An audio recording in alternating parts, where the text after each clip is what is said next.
성품이 해답이다, 이런 주제로 말씀을 나누겠습니다. 때로는 사람을 찾아도 사람이 없다 그런 생각이 들 때가 있지요. 지혜롭고 안정감이 있고 책임감이 투철하고 이렇게 신뢰할 수 있는 성품의 소유자를 만나면 도움이 많이 되지요. 어떤 사람은 도움이 전혀 안 되기도 합니다. 우리가 인생을 사는데 혼자 힘으로 못 살지요. 백지장도 만들어야 낫다고 우리는 함께 어울려 살도록 그렇게 지형을 받았습니다. 그러면 어떤 사람이 나에게 도움이 될까요? 어떤 사람은 내게 천사같이 되기도 하고 어떤 사람은 내게 악마같이 되기도 합니다. 천사같이 내게 도움이 되는 사람, 반대로 악마같이 도움이 안 되는 사람, 그 차이점은 무엇일까요? 우리가 보통 성품이라고 하면은 착하다, 쟤는 성품이 착하다, 착한 것이 성품이라고 그렇게 생각을 합니다. 물론 훌륭한 성품 안에는 착한 것이 포함되어 있지요. 그런데 착하기만 하고 나머지 요소들이 없을 때 이 사람은 손해를 너무 많이 보게 되죠. 제가 가진 책 중에 착한 사람이 손해보는 9가지 이유, 그런 책이 있습니다. 그러므로 성품이 해답이다 이렇게 말할 때 착한 것이 해답이다 그런 의미는 아니라는 것이죠. 착한 것 이상으로 자기 존중감, 내적인 안정성, 관계성, 자신감, 창조성, 감성, 리더십, 이 모든 것을 성품으로 보는 것입니다. 물론 각 사람의 기질을 따라서 어쩔 수 없는 특징이 운명처럼 따라다니기도 합니다. 야, 내 성격은 왜 이래? 정말 내 성격 마음에 안 들어. 하나님의 눈으로 보면 좋은 건데도 우리가 우리 자신을 못마땅하게 생각할 때도 있지요. 그래서 담적질, 다혈질, 전액질, 우울질 4가지 기질 분석 방법이 있고요.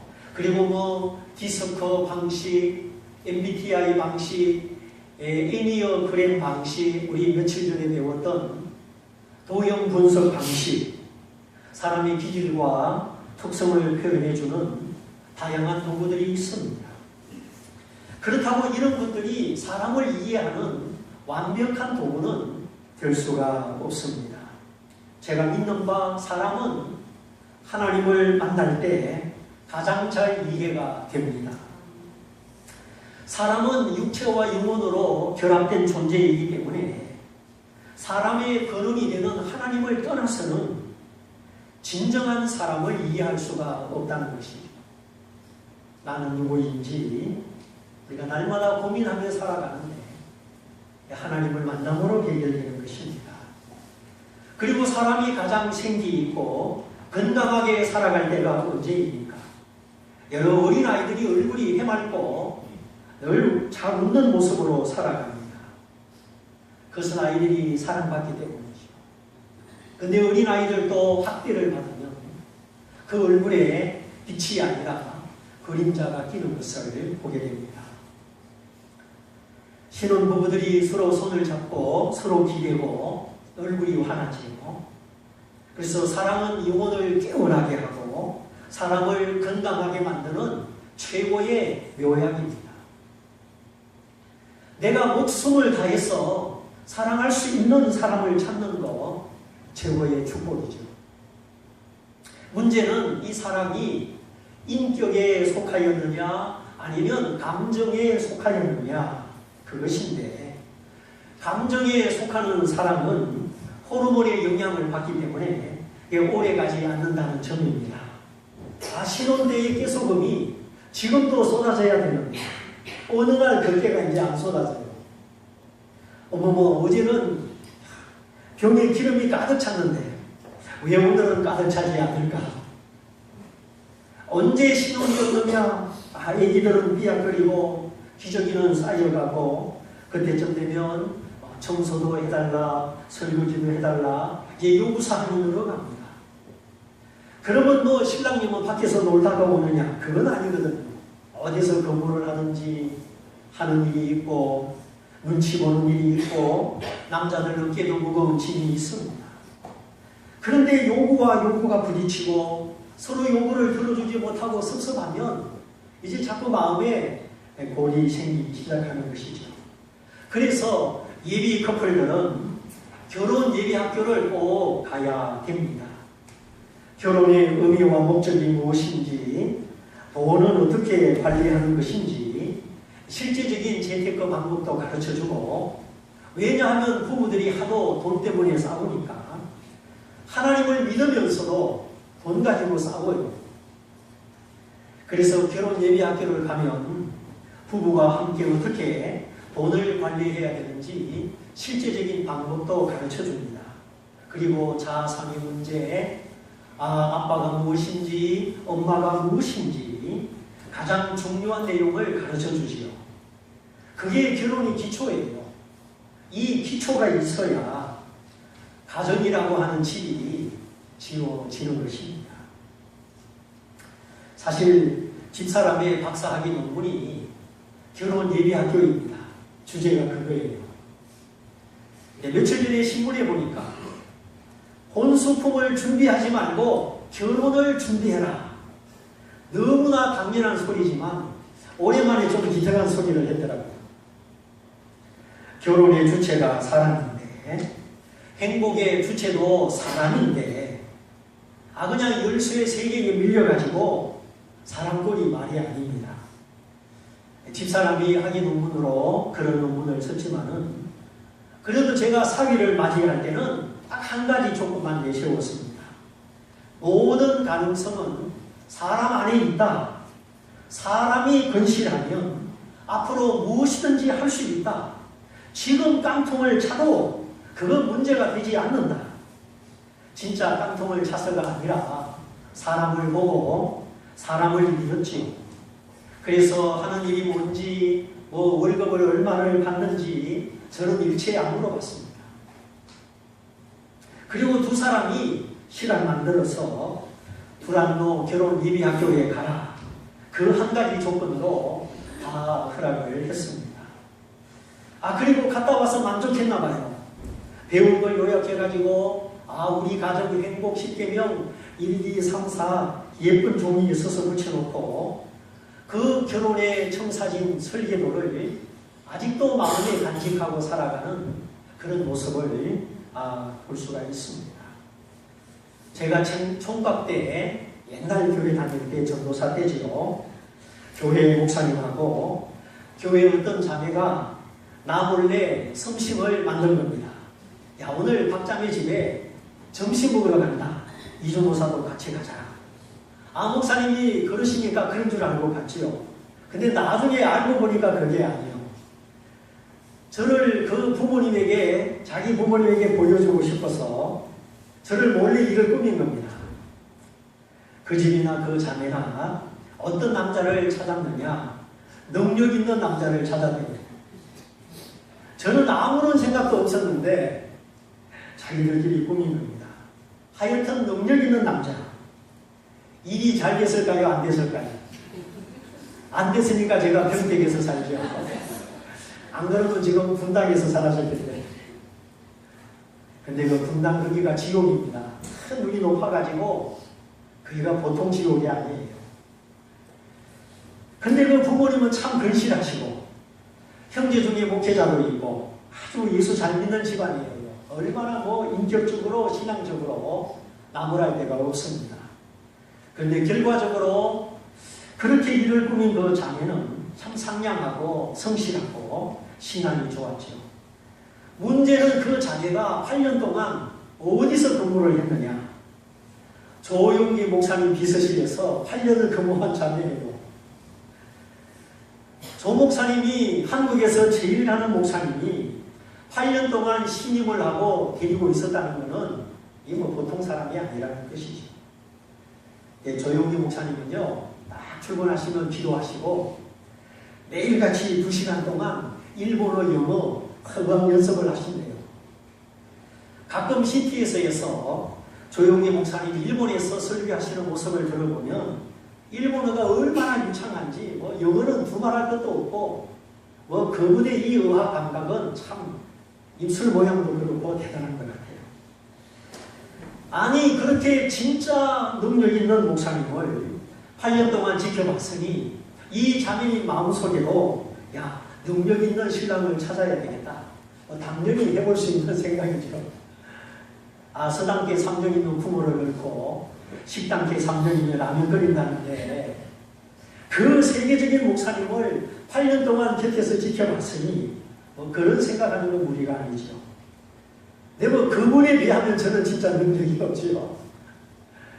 무슨 말을 하려고 하느냐.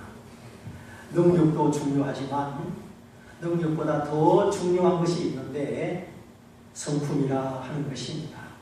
물론 성품과 능력은 분리할 수 없고 관계성을 가지고 있는 것이지요. 그런데 성품이 좋다. 성품이 좋은 편으로 타고나는 사람은 능력 쪽을 개발해야 되고 반대로 성품보다 능력이 뛰어나다. 이런 사람은 뭘 개발해야 됩니까? 성품을 개발해야 되죠. 특별히 여성분들 결혼하면 뭘 먹고 사느냐? 우리 결혼한 여자분들 뭘 먹고 사시죠? 화장품? 보석? 패션 의류? 아니요. 여자는 일단 결혼하면 남편의 성품을 보고 삽니다. 여러분 잘 기억하셔야 돼요.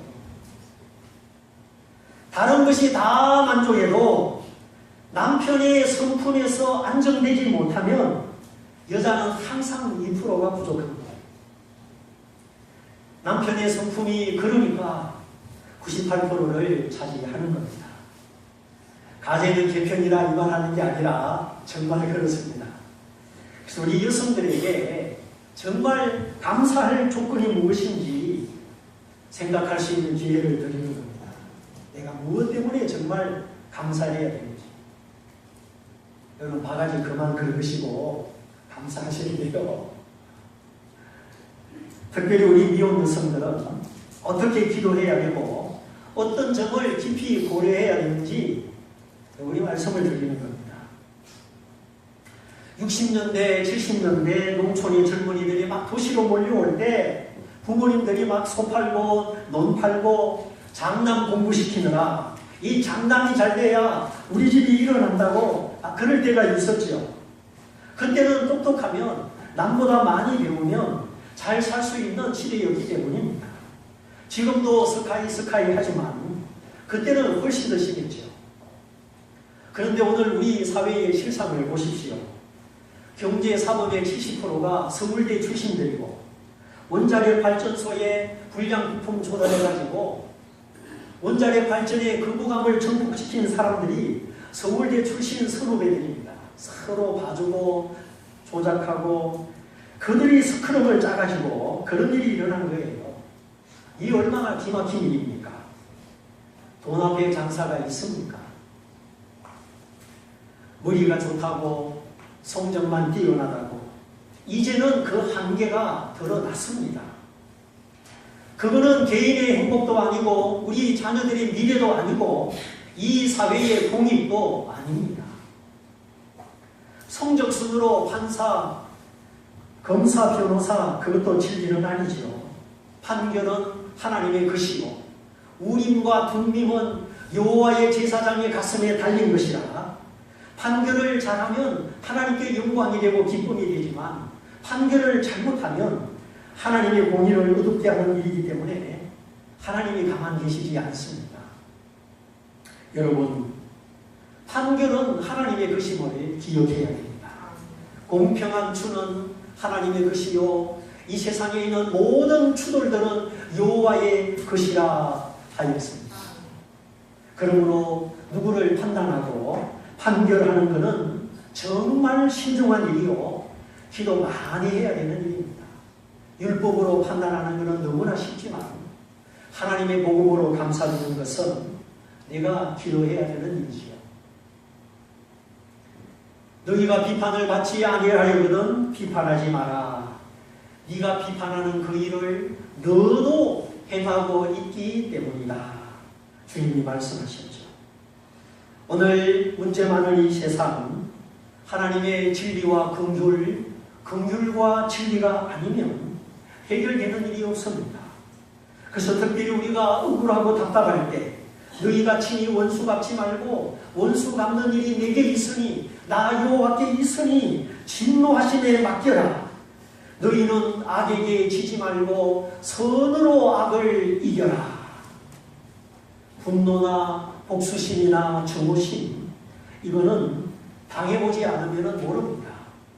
세월호 참사에 사형 선고를 받는 사람이 없다고 그 울부짖는 사람들을 보십시오.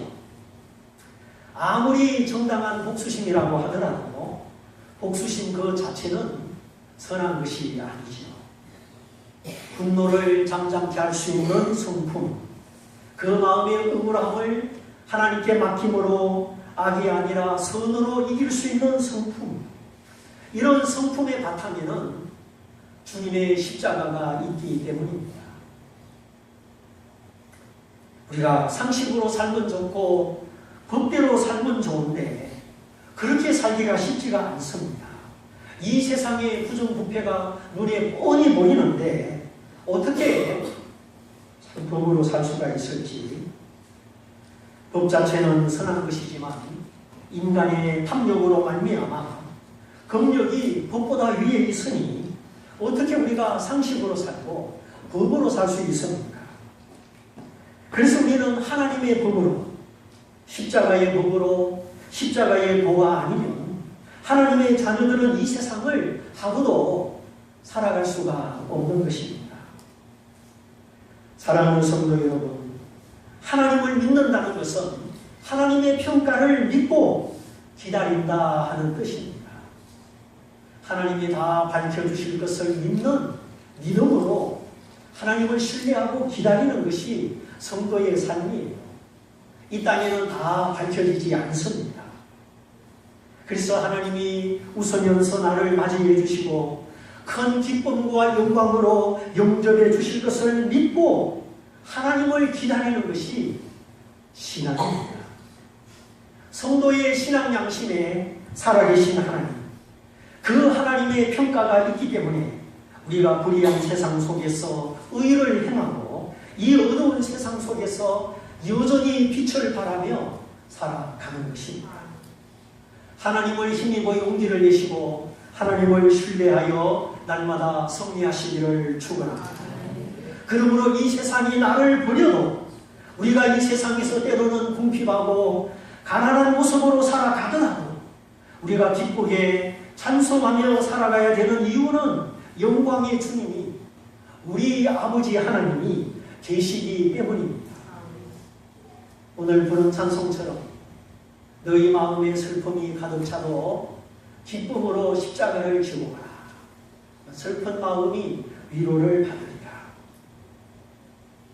이 세상에서 불합리한 거, 손해보는 거, 뭔가 논리적으로 앞뒤가 꼭 맞아 떨어지지 않는 거, 우리가 자꾸 그걸 붙잡고 거기 마음이 썩이고 거기 시간을 보낸다면 우리는 아직 하나님의 사람이 아닙니다. 십자가의 사람이 덜 돼서 그런 거예요. 우리가 신경 쓰는 것은 주님을 더 사모하는 마음, 주님을 더 사랑하는 마음이 알아야지 이 세상에 불합리한 거 그걸 다 따라갈 수가 없습니다. 그건 하나님의 몫입니다. 물론 우리가 기도하고 노력하죠.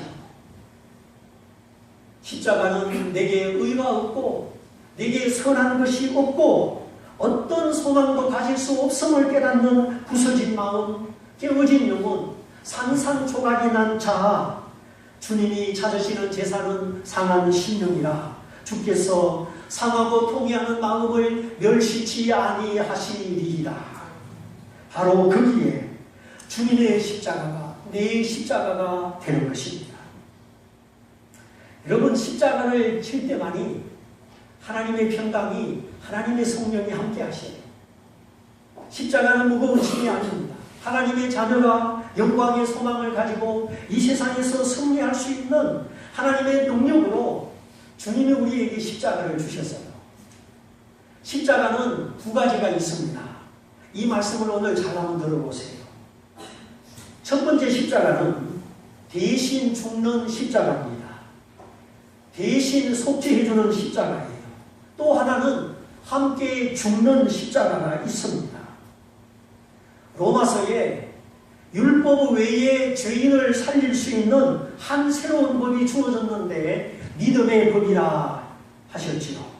하나님 앞에 속죄제물, 화목제물이 되신 그리스도를 믿음으로 말미암아 구원받는 길, 십자가에 내 대신 죽어주신 그리스도를 믿음으로 말미암아 받는 구원의 길, 이것이 로마서 1장부터 5장까지 나를 대신하여 죽으신 십자가의 그리스도를 설명하고 있습니다. 이제 그러나 로마서 6장에서 8장까지 여기는 대신 죽는 십자가가 아니라 함께 죽는 십자가, 함께 죽고 함께 장사 지내고 함께 한 영으로 부활하는 새 생명의 십자가를 말하고 있습니다. 대신이라는 말과 함께라는 말은 차원이 다른 겁니다. 그래서 우리가 알거니와 우리 옛사람이 예수와 함께 십자가에 못 박힌 것은 죄의 몸이 멸하여 우리가 다시는 죄에게 종노릇하지 아니하려 하니라. 대신 죽으신 주님의 십자가는 우리 죄를 용서해 주셨습니다. 그러나 함께 죽은 이 십자가는 우리를 죄에게 종노릇하지 않게 해주시고 하나님의 의에게 종노릇하게 해주는 하나님의 능력으로 우리에게 주어졌습니다. 그래서 로마서 6장은 그리스도와의 연합이요 옛사람의 죽음이요 새 생명의 부활을 가르쳐주고 있죠. 로마서 7장은 거듭난 사람이 율법을 통하여 어떻게 갈등을 느끼는지, 율법에 선한 것, 그러나 우리는 율법에 대하여서도 죽었다. 그리고 로마서 8장, 그러므로 성령을 힘입어 생명의 성령의 법으로 육신의 생각을 복종시켜라.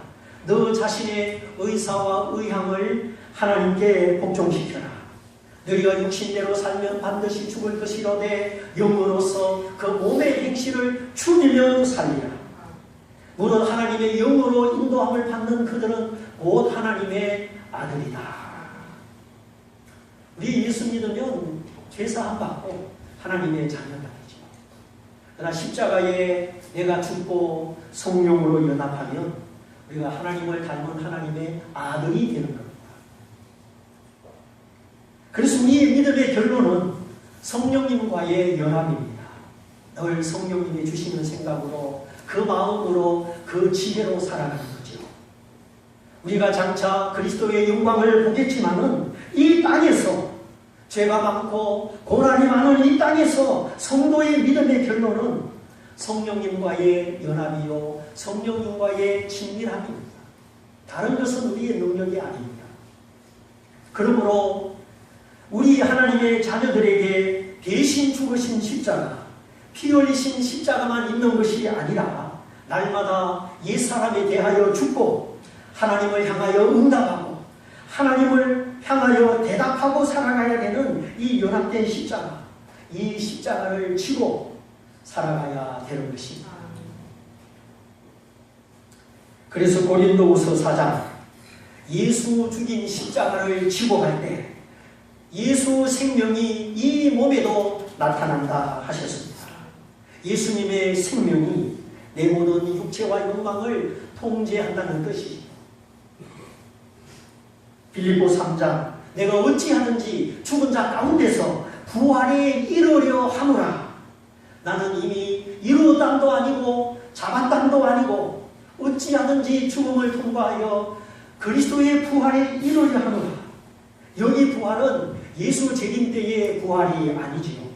내가 나를 부인할 때 내 안에서 나와 함께 사시는 예수님의 현재, 예수님의 실상을 말하는 것입니다. 그러니까 하나님의 자녀가 주님을 사랑하고 주님의 십자가 지고 갈 때 주님이 내 안에서 사시고 주님이 그 생명을 이 죽을 육체에도 나타내신다는 겁니다. 예수님이 어디에 계십니까?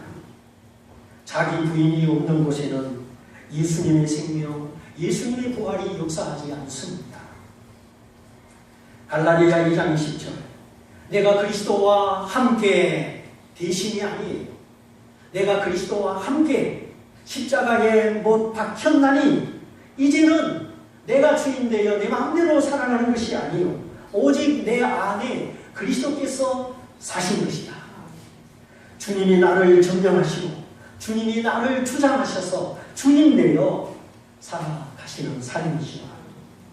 근데 따질 것 다 따지고 손해볼 것 하나도 안 보고 억울한 일, 섭섭한 일 한 번도 겪지 않고 우리가 그렇게 산다면 여기가 천국이지 현실이 아닙니다. 우리의 실상은 그렇지가 않습니다.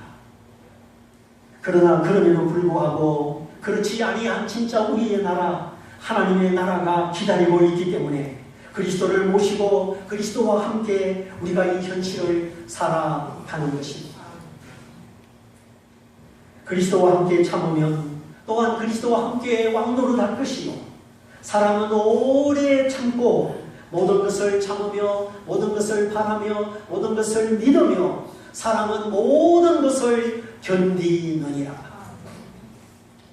주님은 나를 사랑하셔서 십자가에 죽기까지 참으셨습니다.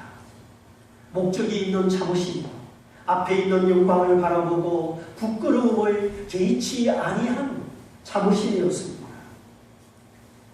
그래 우리가 주님 때문에 욕좀 먹으면 어떻습니까? 주님 때문에 손해보고 체면 깎이고 사실 그것이 믿음의 길이요 동시에 영광의 길이죠. 이것이 십자가의 그리스도를 알고 그분과 연합하여 살아가는 성도의 성품이요 믿음의 성품입니다. 우리가 그렇게 살아갈 때 빛이 되는 것이지 바사회 한다고 교회가 세상에 빛 되는 거 아닙니다. 착하다, 고집세다, 개성이 강하다 그런 성품 말고 그건 타고난 성품이요 죄 안에 있는 성품이요 아담의 성품입니다. 아담이 나를 지배하면 부활은 오지 않습니다. 심령의 부활이 없으니까 이 속사람의 부활이 없으니까 이 세상 살아가는 것이 얼마나 어렵습니까? 애벌레가 날아가려면 힘들어요. 그러나 벗어버리고 나비가 되면 나는 것이 자연스러워요. 내가 나에 대해서 죽고 주님의 뜻을 향하여 날마다 살아가면 내 안에 부활의 능력이 역사하기 때문에 이 세상 살아가는 거 그렇게 힘들지 않게 되는 것입니다. 그래서 바울처럼 내가 세상에 대하여 죽고 나도 세상에 대하여 죽었으니 이 세상이 나를 상관하지 못하고 이 세상이 나를 유혹하지 못하는 겁니다. 예수님이 내 안에 계시고 예수님이 나의 부활이 되시면 우리는 이미 이 세상과 상관없는 자가 되었다는 것이죠. 자, 소 팔고 논 팔고 그래서 우리 사회가 이만큼 발전하기도 했지만 그렇다고 지식이나 전문성이 우리나라를 살린 것은 아닙니다. 너무 치우치다 보니까 쪽집게 가외, 조기 교육, 가외 수업, 사교육비 지출이 만만치가 않습니다. 이거 벌어서 자식 학원 보내느라고 주일도 못 지키고 예배도 못 드리고 점점 하나님은 뒷전으로 저 분당에 미술학원 3개월 다니는데 600만 원이래요. 그것도 아주 싼 축이래요. 그러니까 분당이 지옥이라는 거예요. 그건 절대 가서 살지 마세요. 평택이 제일 좋습니다. 얼마나 보기도 좋고 성적 지상주의 유명 강사 찾고 쪽집게 강사 찾고 사사를 찾아갑니다. 그런데 여러분 사사와 멘토의 차이를 아십니까? 사사는 지식을 가르쳐주고 전문성을 강조합니다. 그러나 멘토는 인격을 다루어줍니다. 부모도 자녀의 지식과 전문성만 강조하면 자녀 교육 실패합니다. 절대적으로 실패합니다. 자녀의 인성, 하나님 앞에서의 신앙 인격, 그래서 우리 자녀들에게 때로는 사사도 필요하지만 정말 필요한 것은 멘토인 겁니다. 멘토는 누구냐? 교회가 바로 멘토입니다. 교회 안에 수많은 믿음의 형제 자매들이 서로 붙들어주고 기도해주는 멘토인 것입니다. 교회를 떠나면 죽습니다. 야구감독 김성근 씨, 나는 사람을 버리지 않는다. 사람을 버리지 않는 것이 그분의 리더십 철학이에요. 사사는 보수를 받고 요구하는 것을 가르쳐주면 끝입니다. 그러나 멘토는 보수가 없이 평생 함께 가는 거예요. 사람 속에, 기도 속에, 관심 속에 함께 가는 것이죠. 그래서 평생 함께 갈 수 있는 멘토 리더십. 그래서 인격을 세워주고 지혜를 세워주고 성품을 세워주는 코칭 리더십이 필요한 거예요. 성경은 서로 붙들어주라, 서로 세워주라 그렇게 표현했는데 그게 사실은 멘토 리더십을 발휘하고 코칭 리더십을 발휘해서 서로의 신앙과 인격을 세워주라 그 말씀입니다. 뭐 요즘 말하는 멘토 코칭 성경에 다 있어요. 성경에 없는 것이 하나도 없어요.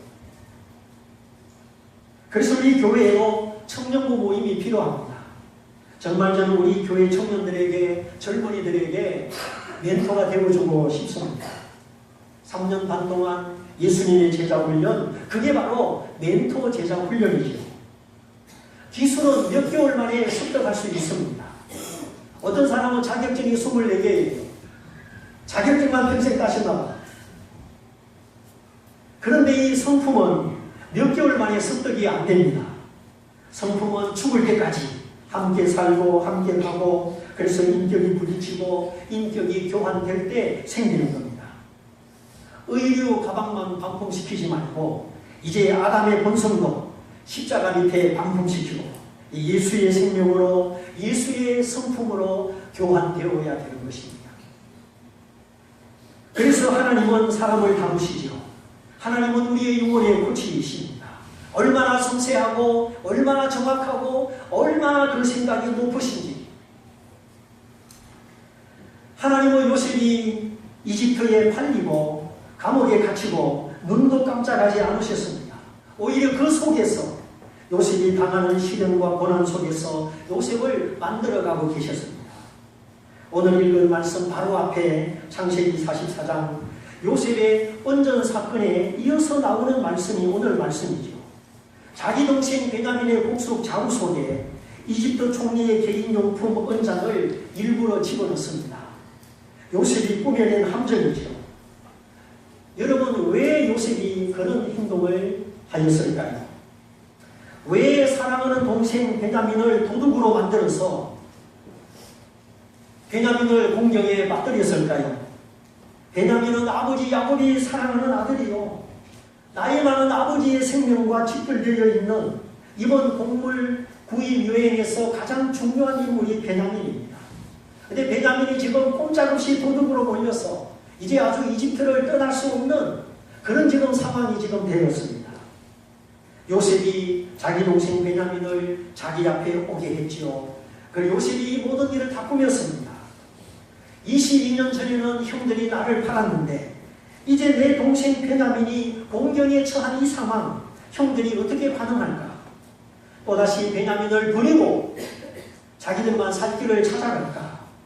요셉의 마음에 아마 그런 궁금증이 있었는지도 모르겠습니다. 그런데 오늘 본문을 보면 그 이상의 의미가 있는 것을 보게 됩니다. 그것은 천하를 호령하는 이집트의 총리로서가 아니라 자기를 팔아버리고 인간적으로 원수가 된 그 형들과 형제로서의 만남을 회복하고 싶었던 것입니다. 내가 요셉이다. 그런데 내가 이집트 총리다.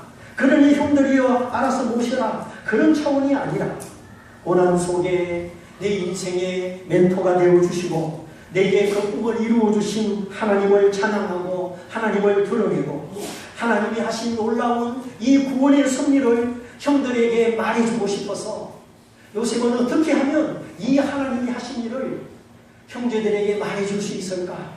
그 기회를 찾는 거예요. 안 그러면 요셉의 신분은 너무너무 높고 곡식사로운 이 형들의 신분은 너무나 이 극과 극이기 때문에 도무지 만날 수가 없는 겁니다.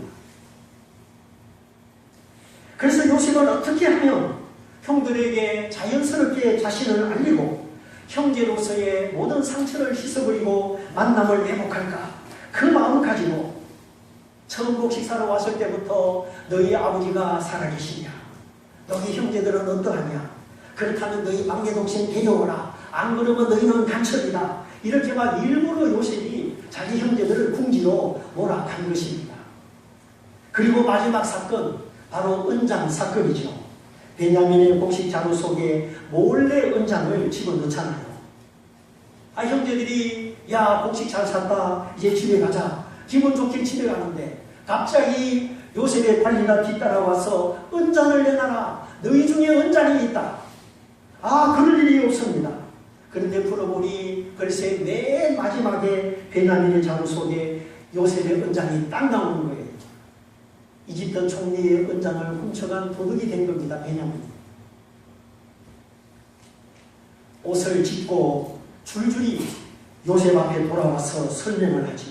그 중에 유다가 희생 정신을 발휘해서 애원을 합니다. 이 아이의 생명은 아버지의 생명과 결탁이 되어서 이 아이에게 문제가 생기면 이 아이의 아버지가 타격을 받고 상처를 받아 돌아가시게 됩니다. 백발이 깊은 슬픔으로 들어가게 됩니다. 그러니 이 아이 대신에 저를 종으로 삼아 결박하시고 이 아이를 돌려보내소서. 그 유다의 결단 앞에 요셉이 깜짝 놀라죠. 놀랄 뿐만 아니라 그렇게 보고 싶었던 자기 아버지 소식에 또 베냐민을 구하기 위한 그 눈물겨운 그 유다의 희생 정신에 22년 동안 감추어졌던 요셉의 감정이 한꺼번에 쏟아지는 거예요. 그래서 물러가라.